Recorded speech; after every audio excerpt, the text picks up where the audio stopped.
completely interrupt.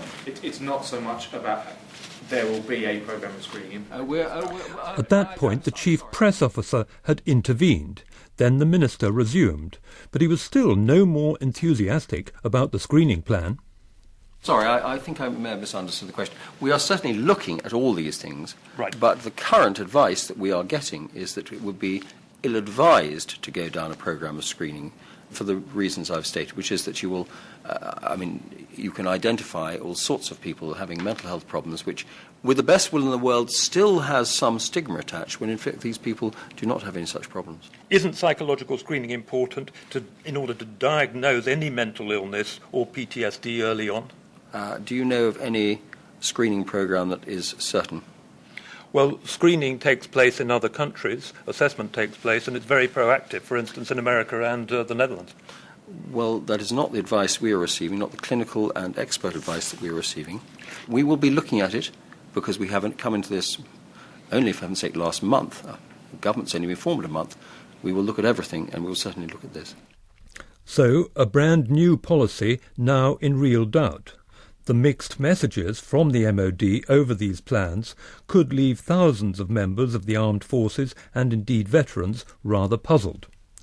But for all soldiers whose careers have been ended because of PTSD or mental illness brought on by their service, there's another very big issue.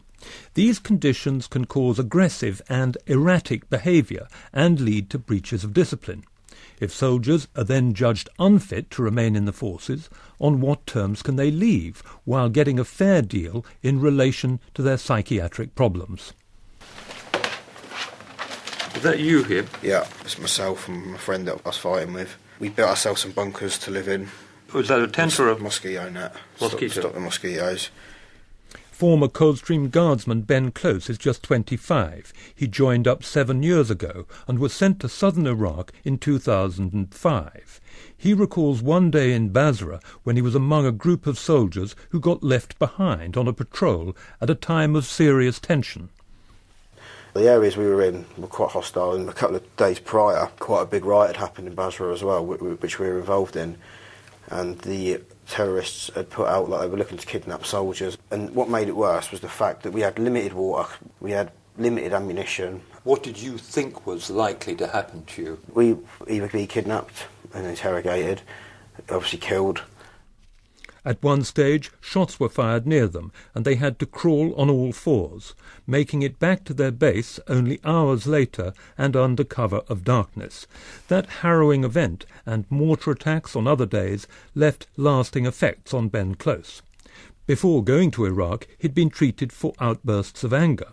After he got home again, he says his anger and aggression increased.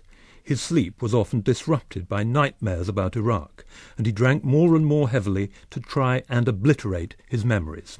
So I did approach people within my unit, my sergeants, and at one point I couldn't be sergeant major, but they're very negative about things. They think when you go with a problem that you're just trying to get out of doing something else, you see.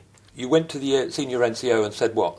Well, I just said, look, I'm having major anger issues here, I'm not sleeping too well. I was involved in a lot of fights. So you told this NCO you weren't well, and what was the response? Don't worry about it, it'll pass, you know. We all go through things like that after being at war. Did he recommend you go to a doctor, army doctor? No. It's not, nobody wants to go sick when you're in the army, because you get looked down at, you get put to one side. But you were saying you were having problems? Yeah. But no response? No response. No effective response? No. Ben Close was then sent to Bosnia, where, during a training exercise, he was accidentally set on fire.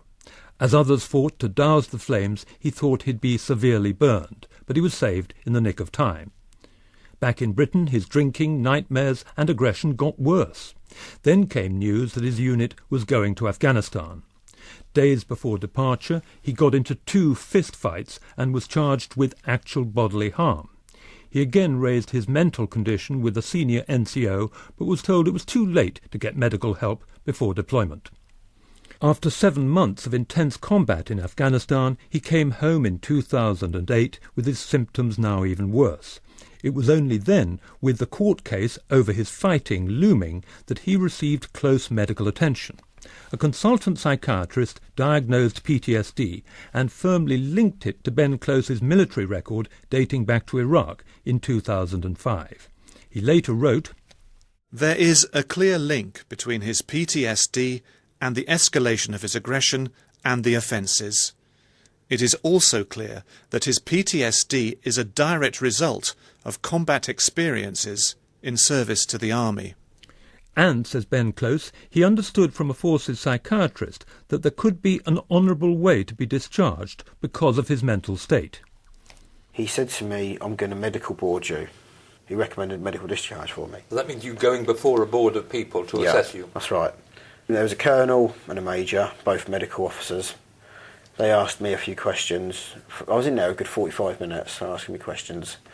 I then had to leave the room for half an hour. I was called back in and they said, "We agree with the psychiatrist's diagnosis, we agree with the medical discharge, so you're going to go home, remain on sick leave till your discharge date." So I could sort of see like a light at the end of the tunnel.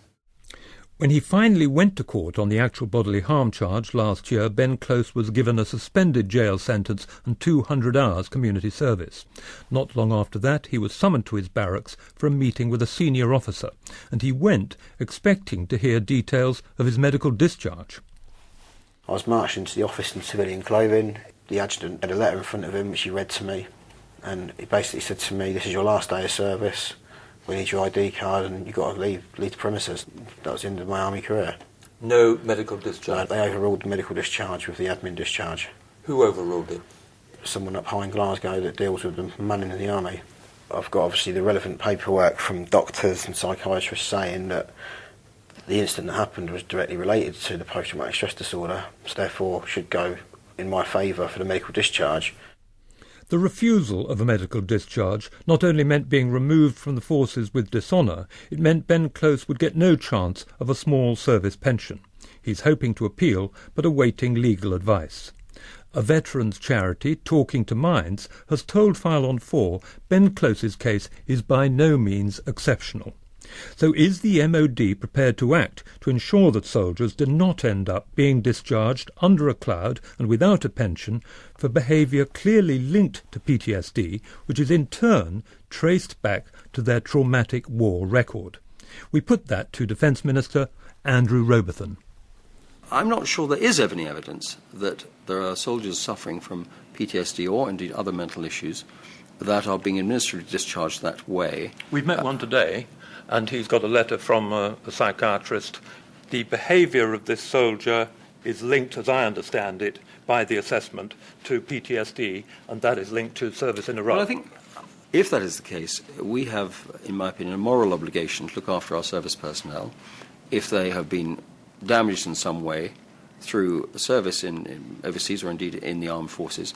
And I take that moral obligation very seriously. And if that soldier presents himself and wants and needs support, we are in a position to give it.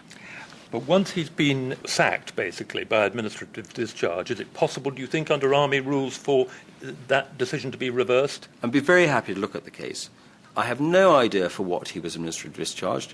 You can give me the details if you like, or send the details to the Ministry of Defence, and we will look at it. But I go back to my point. We have a moral obligation to people that have been damaged at the service of their country, and I will fulfil that obligation. As the toll of casualties mounts during the summer fighting season in Afghanistan, it's inevitable that the dreadful combat experiences of the troops will lead some to suffer real psychological wounds.